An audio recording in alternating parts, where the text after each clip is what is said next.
यहाँ पे this one, ये है बॉर्डर। अगर आपको बॉर्डर लगाना हो कंटेंट्स के चारों तरफ तो कैसे करते हैं, क्या है, कैसे कैसे लगाते हैं? आपको इस पर क्लिक करना है। पहले तो जिस पैराग्राफ को के चारों तरफ आपको बॉर्डर लगाना है उसको सेलेक्ट कीजिए। बॉर्डर भी कई तरीके से लगता है, पहले देख लीजिएगा, एक एक करके बताता हूँ। पहला ये, यहाँ पे देखिए बॉटम बॉर्डर दिया है। बॉटम बॉर्डर का मतलब जो पैराग्राफ होगा उसके नीचे ही रहेगा, बाकी तीनों तरफ यानी दाएं बाएं ऊपर नहीं रहेगा। दिस इज, अब आप देख रहे हैं यहाँ पर ये बॉर्डर नीचे की तरफ दिख रहा है आपको, दिख रहा है, और कहीं नहीं लगा है। क्यों? क्योंकि आपने क्या सेलेक्ट किया था, बॉटम बॉर्डर। फिर मैं इसको सेलेक्ट करता हूँ, यहाँ पे इसको सेलेक्ट करता हूँ। सेलेक्ट करने के बाद वापस अब मैं यहाँ पे लेफ्ट बॉर्डर करता हूँ। अब आप देखोगे यहाँ पे इसमें लेफ्ट बॉर्डर लग गया है। इसको सेलेक्ट करता हूँ, यहाँ पे मैं इसको राइट बॉर्डर करता हूँ। अब आप देखिए यहाँ पे राइट बॉर्डर हो गया। फिर मैं इसे सेलेक्ट करता हूँ और इसमें मैं टॉप बॉर्डर सेलेक्ट करता हूँ। इसमें देखेंगे यहाँ पे टॉप में लग गया, दिस इज, है ना, ये चीज लग रहा है, दिख रहा है आप? इस तरीके से। और इसको मैं क्या करता हूँ, ये वाला जो है इसको मैं ऑल बॉर्डर कर देता हूँ। अब जब मैं ऑल बॉर्डर करूंगा तो क्या होगा यहाँ पे, ऑल बॉर्डर ये इसके चारों तरफ, ध्यान से देखिएगा, इसके चारों तरफ बॉर्डर बन गया है, दिस वन। तो ये होता है आपका बॉर्डर। बॉर्डर आप इस तरह से लगा सकते हो। बॉर्डर में आप अपने कस्टमाइज भी कर सकते हो। कस्टमाइज का मतलब, आप मान लेते हैं ऑल बॉर्डर हो गया, आउटसाइड बॉर्डर सिर्फ आपको देना है, ये ऑल बॉर्डर। ऑल बॉर्डर का मतलब क्या हुआ कि आपने चारों तरफ बॉर्डर लगा दिया। आउटसाइड बॉर्डर का मतलब सिर्फ चारों तरफ लगाना है, ठीक है। एंड देन यहाँ पे इसको कस्टमाइज कैसे करते हैं, देखिए यहाँ पे दिया हुआ है डॉट। आपको यहाँ पे बॉर्डर एंड शेडिंग, यहाँ पे जाना है।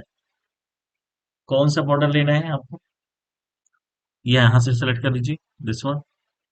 मान लीजिए आपको ये बॉर्डर लेना है, ठीक है। और देन उसकी थिकनेस थोड़ी सी मुझे बढ़ानी है, ये करनी है। तो जैसे यहाँ पे करेंगे ना वैसे यहाँ पे दिखेगा, और ओके कर देना। अब आपको करना क्या है, यहाँ पे जाइए, जिसको चारों तरफ ये करना है, यहाँ पे जाइए और फिर जो भी बॉर्डर आपने लिया था उस पे यहाँ पे क्लिक कर दीजिए। अब क्या हुआ, ये आपका ये बॉर्डर लग गया चारों तरफ, जैसे जो आपने अभी ड्रॉ किया था। फिर से दिखा देता हूँ आपको। आपने ड्रॉ किया था बॉर्डर एंड शेडिंग में। बॉर्डर एंड शेडिंग में अगर आप यहाँ पे चेंज करना चाहते हो, मान लेते हैं आपको ये बॉर्डर चाहिए, इस पे क्लिक कीजिए। फिर यहाँ पे इसको कर दीजिए, ओके कर दीजिए। और फिर इसको यहाँ पे जाके, अब आपने सेलेक्ट कर दिया, बस आपको क्या करना है, यहाँ पे एक बार क्लिक कर देना है, ठीक है। अब क्या हो रहा है, बॉर्डर तो लग रहा है लेकिन क्या हो रहा है, अब इस तरह से नहीं लग रहा है, अभी इस तरह से चारों तरफ आ रहा है। तो इस तरीके से आप जो है जितना प्रैक्टिस करेंगे आप उसमें और मास्टर हो जाएंगे। इस तरीके से आप बॉर्डर लगाते हैं। अब दोस्तों यहाँ पे आप देखिएगा, यहाँ पे वापस मैं रैन कमांड चलाऊंगा, क्योंकि रैन कमांड चलाता हूँ ताकि अलग अलग एग्जाम्पल से आपको समझ में आएगा। दोस्तों यहाँ पे मैं आपको बताने वाला हूँ कि ये आपको देखिए, यहाँ पे वीडियो लिखा है, यहाँ टू लिखा है, टीएच लिखा है, सेव लिखा है, आर लिखा हुआ है। ये आप देख रहे हो तो अल्फाबेटिकल आपको, जो यहाँ पे आपको पहला वर्ड जो है इस पे ध्यान रखना है, वी, फिर T, then T, then S, then R. यानी अल्फाबेटिकली ये ना ही असेंडिंग है ना ही डिसेंडिंग है। अगर आप इसको असेंडिंग लेवल में बनाना चाहते हो, बढ़ते हुए क्रम में, ठीक है, या घटते हुए क्रम में, तो कैसे करना है, आपको बस इसको क्लिक कर देना है, एक बार एक सेलेक्ट करना है पूरे पैराग्राफ को, ओके। और आपको यहाँ पे जाना है, ए जेड, और इसको सॉर्ट कर देना है, इसको सॉर्ट बोल दे, सॉर्ट पे जाएंगे। शॉर्ट में कह रहा है कि भैया क्या है, मैं टेक्स्ट है कि नंबर है, इसको हमको असेंडिंग ऑर्डर में करना है। तो मैं क्या करूंगा, इसको यहाँ पे जाऊंगा, असेंडिंग करूंगा, ओके कर दूंगा, दिस इज ये। असेंडिंग का मतलब क्या हुआ, ये बढ़ते हुए क्रम में है, ठीक है, ये बढ़ते हुए क्रम में है। यहाँ पे हमने इसको असेंडिंग कर दिया, और डिसेंडिंग में क्या होगा? डिसेंडिंग में हमने यहाँ पे या यूज क्या करना है? डिसेंडिंग में हमें इसको यूज करना है। यहाँ पे आते हैं वापस। जब डिसेंडिंग करेंगे तो क्या होगा? यानी घटते हुए क्रम में हो जाएगा, यानी नीचे से ऊपर चलेगी, यानी अल्फाबेटिकल में पहले वी आ जाएगा। यहाँ डिसेंडिंग करते हैं और इसको ओके कर देते हैं, दिस इज। अब आइए देखिए, वी आया पहले। क्यों? क्योंकि यहाँ पे अल्फाबेटिकली देखोगे तो यहाँ पे ये डिसेंडिंग ऑर्डर में है, घटते हुए क्रम में दिख रहा है। यानी सबसे पहले एकदम लास्ट वाला अल्फाबेट है वी, वी के पहले टू आता है, टू के पहले टी आता है, मतलब टी है। उसके बाद पहले एस और फिर उसके पहले आर। लेकिन जैसे ही आप इसको असेंडिंग ऑर्डर में करोगे तो ये उल्टा हो जाएगा, मतलब बढ़ते हुए क्रम में आ जाएगा। यानी जो पहले अल्फाबेटिकल आएगा, अल्फाबेट आएगा पहले, वही इसमें दिखेगा। उसके बाद से लास्ट में यहाँ वी दिख रहा है तो वी लास्ट में आ जाएगा। देखिए वी इसमें लास्ट में आ गया। तो ये इस तरह से हम इसको शॉर्ट करके आप इसको, अब इसी को अगर नंबर फॉर्म में देखना है, देखिए नंबर फॉर्म में भी देख सकते हो नंबर। फॉर एग्जाम्पल 1 2 3 4 5 6, 5 तक करता हूँ। इसको मैं सिलेक्ट करता हूँ। सेलेक्ट करने के बाद ये तो ऑलरेडी असेंडिंग ऑर्डर में है, नंबर भी है। हम इसको डिसेंडिंग करते हैं और ओके कर देते हैं। तो देखिए क्या होगा डिसेंडिंग में, यानी जो लास्ट में है वो पहले आ जाएगा। हो गया? या देखिए 5 4 3 2 1 हो गया। क्यों? क्योंकि ये घटते क्रम में है और आप इसमें कहीं टेक्स्ट नहीं है। तो ये डिसेंडिंग ऑर्डर, यानी यहाँ पे जो आपका अल्फाबेट है ये भी डिसेंडिंग ऑर्डर में है और आपका नंबर भी, ये भी डिसेंडिंग ऑर्डर में है। अगर दोनों को आपको असेंडिंग ऑर्डर में करना है तो सबसे पहले एक साथ नहीं होगा, अलग अलग करना पड़ेगा। यहाँ पे पहले नंबर वाले पे जाएगा, क्योंकि नंबर वहां पे चेंज करना पड़ेगा ना। ये ऑलरेडी नंबर है। नंबर में मैं करता हूँ, नंबर में क्या करूंगा, यहाँ पे मैं इसको मैं असेंडिंग ऑर्डर कर दूंगा, दिस वन, एंड ओके कर दूंगा। हो गया? वैसे यहाँ पे चलूंगा और यहाँ पे इसको मैं असेंडिंग ऑर्डर करूंगा, मतलब सबसे पहले जो है आर आ जाए, तो दिस वन। और फिर यहाँ पे टेक्स्ट आ जाएगा। टेक्स्ट आने के बाद यहाँ पे आपको ये कर देना है।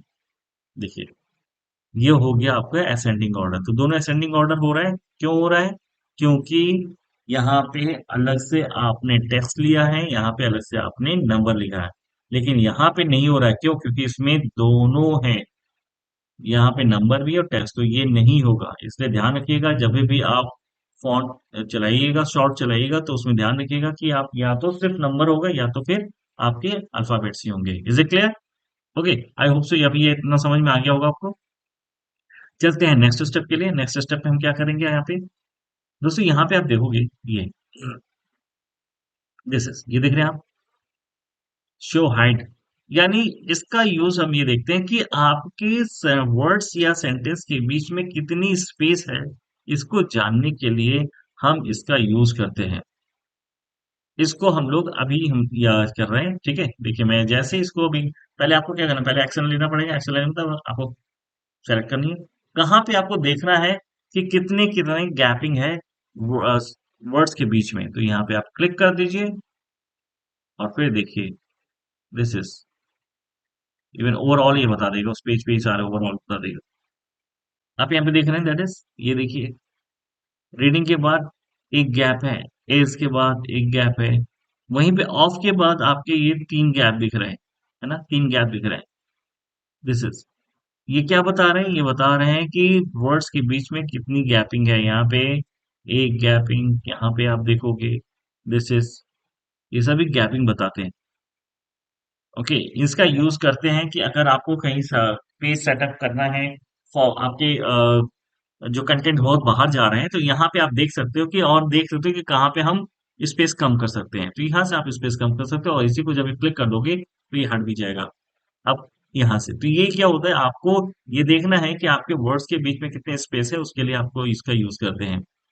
अब यहाँ पे आते हैं दिस वन, ये line paragraph spacing. Line paragraph spacing का मतलब कि मान लेते हैं ये आपके पूरे पैराग्राफ है, इसको आपको थोड़ा फॉर्मेट करना है, फॉर्मेटिंग इसमें करनी है अच्छे से। अब आपको क्या करना है, यहाँ पे देखिए क्या हो रहा है, जरा ध्यान से देखिएगा। अभी मैंने सिर्फ सेलेक्ट किया और फिर 1.0 पे क्लिक किया तो क्या हो रहा है, जो वर्ड्स हैं उनके बीच के बीच में देखिए, इस लाइन के बीच में दूरियां कम हो गई हैं, डिस्टेंस कम हुई है। देखो ध्यान ध्यान से देखना आपने। वापस मैं इस पे क्लिक करता हूँ और मैं इस पे क्लिक करता हूँ। ठीक है, लेकिन जैसे ही बढ़ाऊंगा, क्या हो रहा है, लाइन के बीच की स्पेस बढ़ती चली जा रही है। देखिए, लाइन की स्पेस के बीच बढ़ रही है यहाँ पे, लाइन स्पेसिंग। यहाँ पे क्या हो रहा है, लाइन स्पेसिंग कम हो गई, यहाँ बढ़ती चली जा रही है और बढ़ गई। This is going to be too very large. तो यहाँ से लाइन स्पेसिंग आप बढ़ा सकते हो, घटा सकते हो। देन यहाँ पे एड स्पेस बिफोर। अब आपको यहाँ पे तो लाइन स्पेसिंग था ना, यहाँ पे पैराग्राफ के बीच की स्पेसिंग आप बढ़ा सकते हो, घटा सकते हो। पैराग्राफ के बीच की कैसे, यहाँ पे आपने क्लिक करना है, एड स्पेसिंग बिफोर। देखिए यहाँ पे दिख रहा है, this is add spacing before. यहाँ पे आपने क्लिक किया, अब देखिए पैराग्राफ के बीच में जो है, रिमूव स्पेसिंग पैराग्राफ। ये कह रहा है रिमूव स्पेसिंग पैराग्राफ। देखिए पैराग्राफ के बीच में जो गैप है वो खत्म हो रहे हैं। पीछे देखिए, मैं हटा रहा हूँ तो पैराग्राफ के, इन दो पैराग्राफ के बीच में स्पेस है, दिख रही है बीच में। लेकिन जैसे ही मैं रिमूव कर रहा हूँ तो क्या हुआ, स्पेस खत्म हो जा रहा है। और ऐड स्पेस कर रहा हूँ तो क्या हो रहा है, बट ये बढ़ रहा है। Is it clear? Add space में क्या होगा, इनके बीच का स्पेस बढ़ जाएगा। और रिमूव स्पेस में क्या होगा, इसके बीच के जो गैप है वो हट जाएंगे।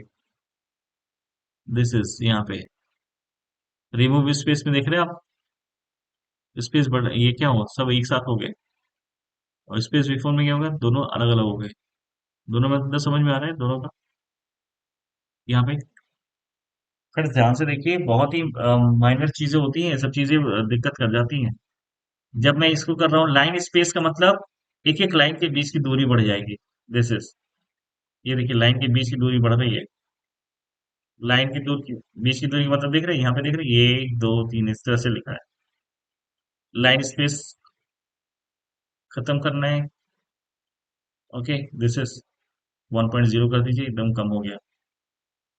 देन बढ़ाना है, इसको 1.15 कर दीजिए, बढ़ जाएगा। दिस, यहाँ से लाइन स्पेस आप बढ़ा सकते हो। दिस इज, अब आइए पैराग्राफ की बात कर लेते हैं, यानी इस पैराग्राफ से इस पैराग्राफ के बीच में गैपिंग क्या है। यहाँ पे क्या करेंगे, क्लिक करेंगे और यहाँ पे जाएंगे, और पहले तो हमें सेलेक्ट करना पड़ेगा। इन दो पैराग्राफ की बात कर रहा हूँ, इन दो पैराग्राफ के बीच में मुझे स्पेस नहीं रखनी है। तो नहीं रखनी है तो आपको क्या करना है, यहाँ पे जाना है, आपको यहाँ पे क्लिक करना है। क्लिक करने के बाद रिमूव स्पेस, देखिए इन दो पैरा के बीच में स्पेस क्या हुआ, ये खत्म हो गया, है ना, ये चीज। तो इस तरीके से आप देख सकते हैं कि किस तरीके से हम इसको यूज करते हैं। बाकी यहाँ पे देखिएगा, ये डिक्रीज इंडेंट, डिक्रीज इंडेंट का मतलब क्या हुआ, ये आपके जो सेंटेंसेस है ना, उनको देखो क्या करेगा। मैं इसको सेलेक्ट करता हूँ, ये दिस इज पहले इधर ले देख रहे हैं, ये इधर ले जा रहा है, राइट साइड ले जा रहा है। अक्सर पोएम वगैरह आप लिखते हैं तो इसी तरह से लिखा जाता है, आधे इधर लिखते हैं। फिर मैं इसको सेलेक्ट कर लेता हूँ और आधे को मैं इधर कर लेता हूँ। पहले इधर करते हैं, दिस इज, ये इज इट क्लियर यहाँ पे। और आप इसको थोड़ा बीच में कर सकते हैं अपने हिसाब से यहाँ पे लेके। तो यहाँ से आप जो है अच्छे से आप एडिटिंग कर सकते हो, बहुत अच्छे से सीख सकते हो। और मैंने इसको इतनी लंबी वीडियो इसीलिए बनाई है ताकि आपको अच्छे से समझ में आ सके। आई होप से कहीं पे भी आपको कोई दिक्कत होगी तो आप मुझे जरूर कमेंट बॉक्स में लिखेंगे। और ये भी आशा करता हूँ कि आप वीडियो को जरूर लाइक करेंगे, शेयर करेंगे और सब्सक्राइब भी चैनल को जरूर करिएगा। Thank you so much for watching this video. Please take yourself and wish you all the best. Thank you so much.